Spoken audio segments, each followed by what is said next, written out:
آپ نے یقیناً لفظ کولگیٹ سنا ہوگا اور آپ نے زندگی میں ان کی کوئی پروڈکٹ خریدی یا استعمال کی ہوگی۔ جب آپ لفظ کولگیٹ سنتے ہیں تو آپ کے ذہن میں ایک مشہور ٹوتھ پیسٹ آتا ہے، لیکن اس کے پیچھے خدا کے ساتھ وفاداری اور شراکت داری کی عظیم کہانی ہے۔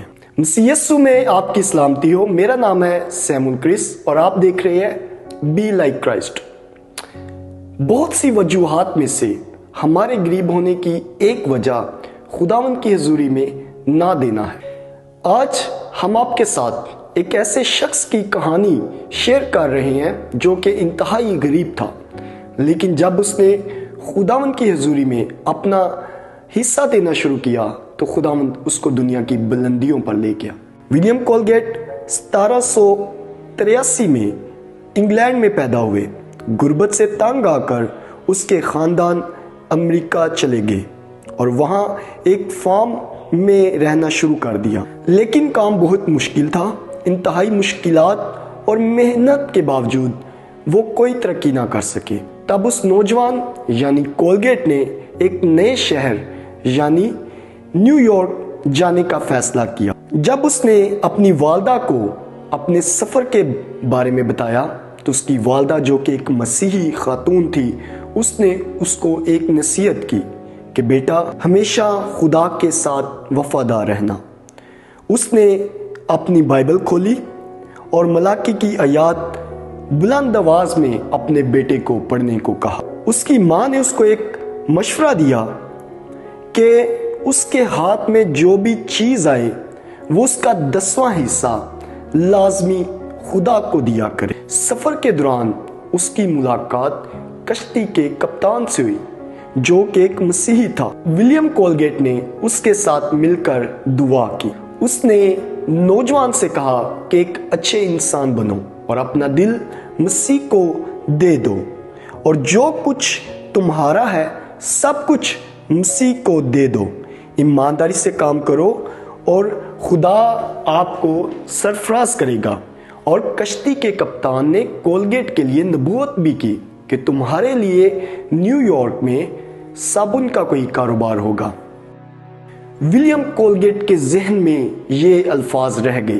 جب وہ نیو یارک پہنچا تو اس نے خداوند کے ساتھ ایک وعدہ کیا، ویسا ہی وعدہ جیسا کہ مقدس یعقوب نے خدا کے ساتھ کیا تھا۔ اور یعقوب نے منت مانی اور کہا کہ اگر خدا میرے ساتھ رہے اور جو سفر میں کر رہا ہوں اس میں میری حفاظت کرے اور مجھے کھانے کو روٹی اور پہننے کو کپڑے دیتا رہے اور میں اپنے باپ کے گھر سلامت لوٹ آؤں تو خداوند میرا خدا ہوگا، اور جو کچھ تو مجھے دے اس کا 10واں حصہ ضرور ہی تجھے دیا کروں گا۔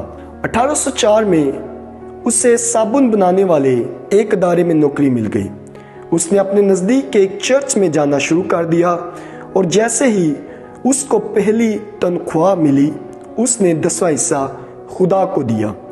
اس کے اندر ترجمہ کرنے کا جذبہ تھا اور اس نے اپنے مالک کی توجہ اس کی جانب کروائی۔ اس نے اس کے ساتھ شراکت داری کا فیصلہ کیا، لیکن اس کا حقیقی ساتھی خدا تھا۔ 1813 میں اس نے اپنے دوسرے ساتھی سے وہ حصہ بھی خرید لیا اور مکمل کاروبار کا مالک بن گیا، اور اس نے اپنے کاروبار کو کولگیٹ کا نام دیا۔ اس نے خدا کی عزت کی اور خدا نے اس کو عزت دی۔ وہ ایمانداری کے ساتھ پہلے 10واں، پھر 20واں، پھر 30واں اور پھر اس سے بھی زیادہ خداوند کی حضوری میں دینا شروع ہو گیا۔ ولیم کولگیٹ نے اپنی ساری زندگی خدا کی خدمت میں گزاری۔ اس نے لاکھوں روپے خدا کی راہ میں دیے۔ اس نے تمام ملک کے اسکولوں اور یونیورسٹیوں میں مشنریوں کو بھیجا تاکہ وہ وہاں خدا کا کلام سیکھ سکے۔ تقریباً 200 سال گزرنے کے باوجود بھی خدا اس شراکت داری کی قدر کرتا ہے جو اس نے خدا کے ساتھ کی تھی۔ آج کولگیٹ برانڈ کی مختلف قسم کی مصنوعات پوری دنیا میں جانی جاتی ہیں۔ آج کے بعد آپ جب کبھی اس نام کو دیکھیں گے تو آپ نہ محض ایک ٹوتھ پیسٹ کو یاد کریں گے بلکہ اس شخص کو بھی یاد کریں گے جس کی خداوند کے ساتھ شراکت داری تھی۔ خداوند ہم سب کو بھی اپنی راہ میں دینے کی توفیق دے۔ خداوند آپ کو برکت دے، آمین۔